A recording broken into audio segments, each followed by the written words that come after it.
What is going on, ladies and gentlemen? And we got some high school sports update. We got Joey Barrett. He is home because he's a little under the weather. A little under the weather. What is going on, my guy?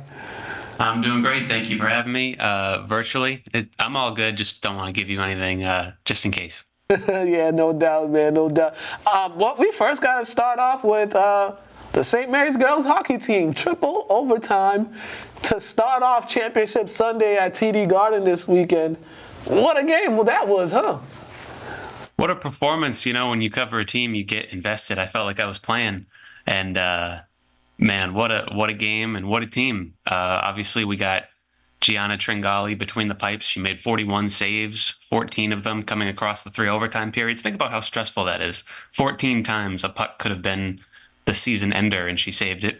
And then Bella Freitas, the freshman MVP of the Catholic Central, 2 goals. And then Alyssa Norden comes back from an injury in the second period, scores in the second period, then finishes things off in overtime. Well-coached team, high energy. So congratulations to St. Mary's. It was a pleasure to cover them.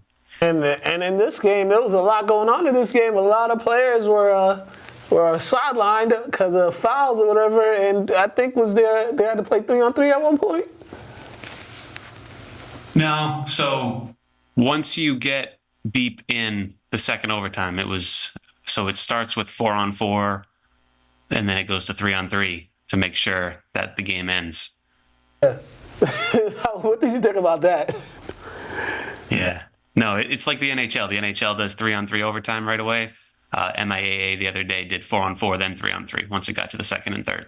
And that was like the first game of the day there, so that kind of set a really, really high standard for the rest of the games throughout that day. But yeah, and there was times with the young ladies from St. Mary's, they were down a couple times, right? And they kept making a run at it, and they kept getting goals when they needed, especially late in that game.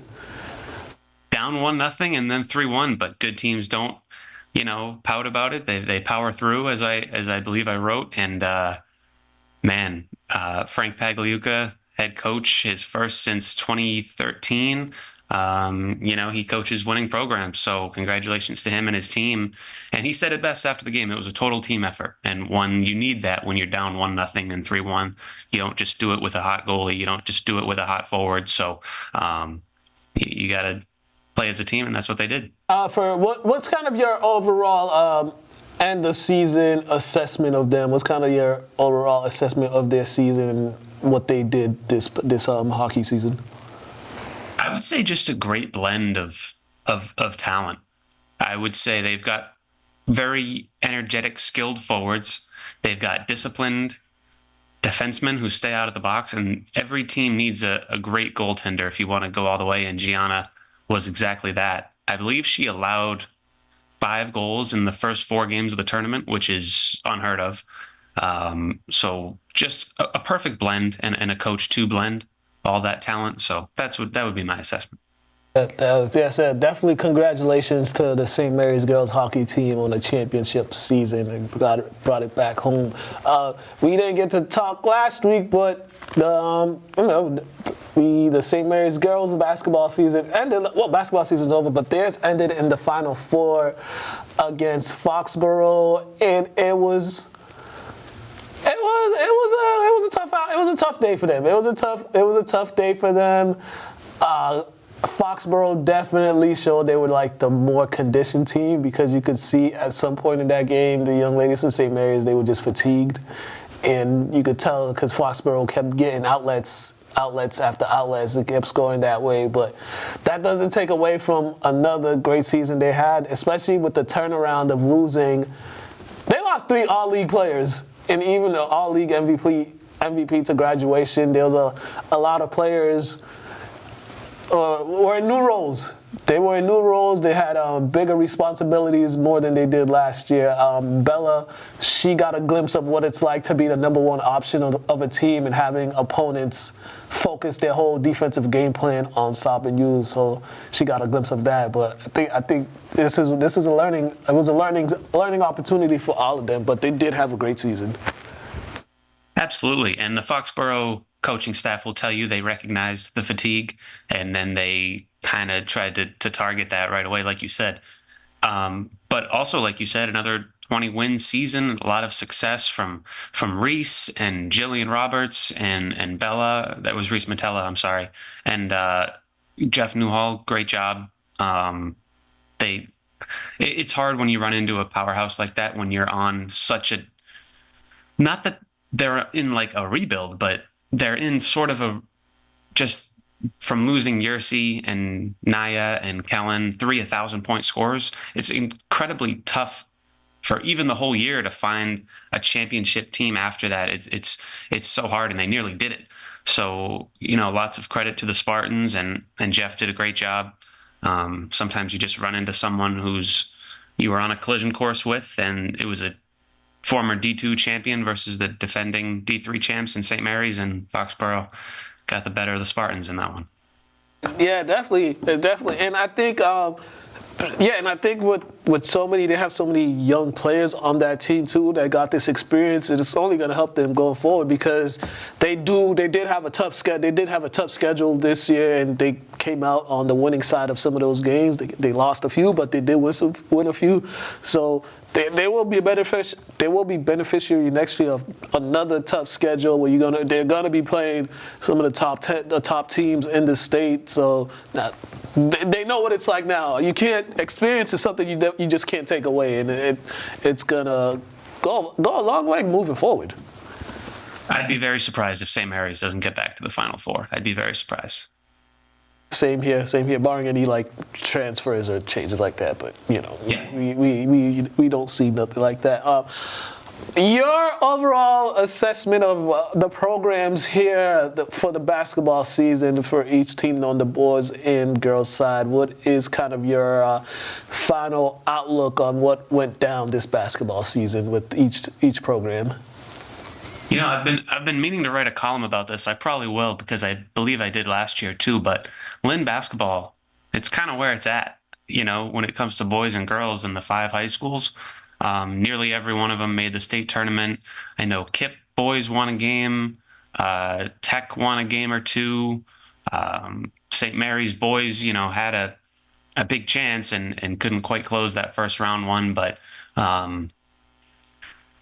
And individual star power too, from Edric Gonzalez to JJ to Kyle to Marvin. They got a lot of great players in the city of Lynn, and it's hard to kind of summarize the entire season between the 10 teams, but they all impressed me in different ways.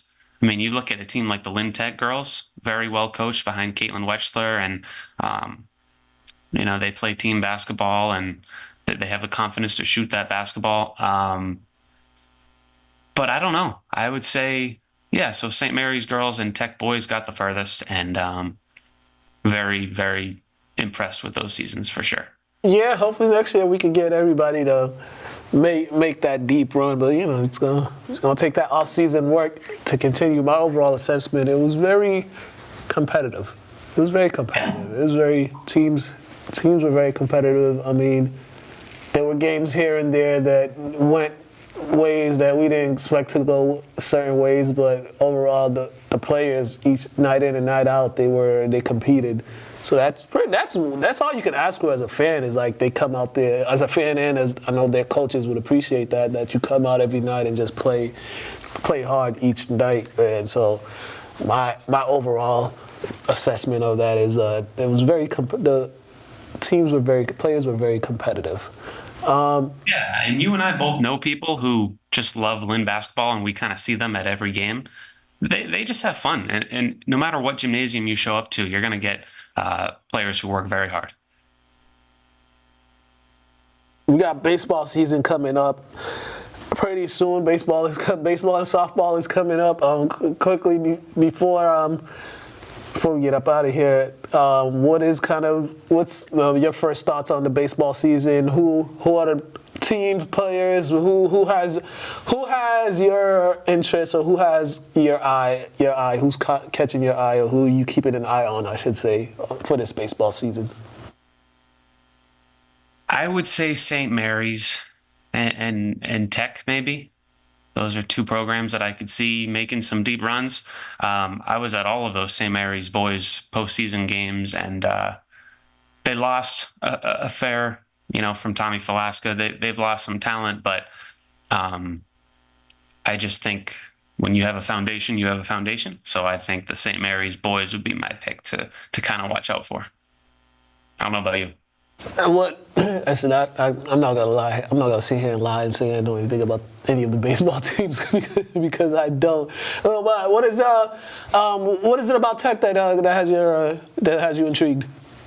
I just love their culture. It sounds like such a stereotypical reason to watch them, but I really do love their culture. They've got an alumni game coming up. They've Coach Eddie Lewis does a great job in providing that team with a spark and an energy every night, and they're very fun. The crowd shows up, kind of similarly to the boys' basketball games. It's kind of like that.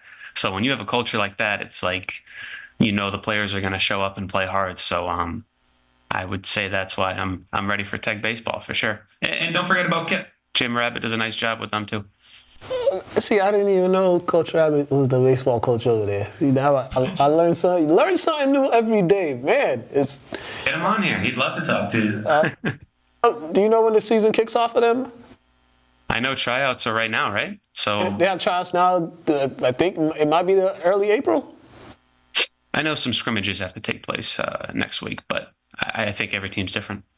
Gotcha. All right, man. Hey, this was a quick one, but we got it done. We got it done. I'm gonna try. Baseball season. Spring sports is my hibernation season, so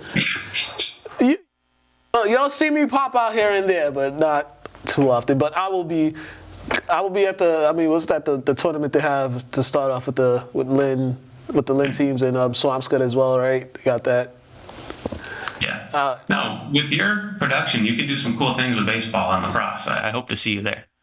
Hey, man, we shall see. Wait and see, man. Any new articles out there people should check out? So next Tuesday, you can expect something a little special in the item. There's an insert packet. Item All-Stars coming out. And the ceremony's the 28th. I'll plug that right now. The public's more than welcome. So Item All-Stars, get ready. 28th. Oh, I might come. The 28th. You know where it's going to be? Lynn Auditorium, City Hall. Auditorium at City Hall. Hey, you should come, McCall, by the way. I think I'll drop by. I have my All-Stars. I have my All-Star list I'm putting out. I got the boys out. The boys are out now. I'm finishing up on the girls, so I think I'm gonna start. They keep asking me when I'm releasing the girls list, so I think I'll have it. I'll have it up. I'll have it up by the end of the week. I might start dropping them tomorrow, but they'll be up. They'll be up, man.